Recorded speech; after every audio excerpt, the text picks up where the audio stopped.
She was not born into promise. She was born into service. Hagar walked the corridors of tents, not as a daughter, not as a wife, but as someone unseen, useful only when needed, forgotten when inconvenient. Her name was spoken when chores were required, but her heart was never asked how it felt. Yet heaven already knew her.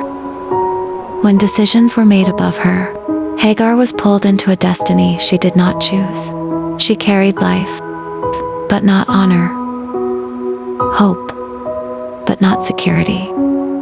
And when conflict rose like a storm, she was pushed out, sent away with a future that looked like sand in silence.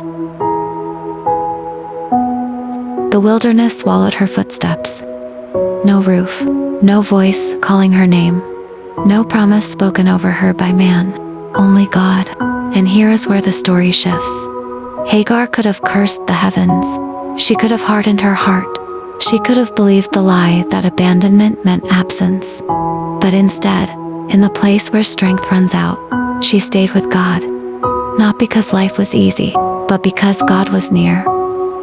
In the heat of the desert, when tears blurred her sight and fear pressed on her chest, God spoke, not to a queen, not to a priest, but to a forsaken woman who refused to let go of faith. He did not shame her pain. He did not ignore her tears. He met her exactly where she was. And in that encounter, Hagar did something no one else had done before. She named God. You are the God who sees me. Not the God of temples only, not the God of crowds and ceremonies, but the God who sees a single soul sitting alone in the wilderness. She returned not because her situation was perfect, but because her trust was anchored. Hagar learned what the kingdom is built on. Not status, not acceptance, not comfort, but faithfulness in forsaken places. Her life became a living testimony that God does not abandon the abandoned. God does not forget the forgotten. God does not require approval from men to fulfill His word. She walked away from people, but never away from God.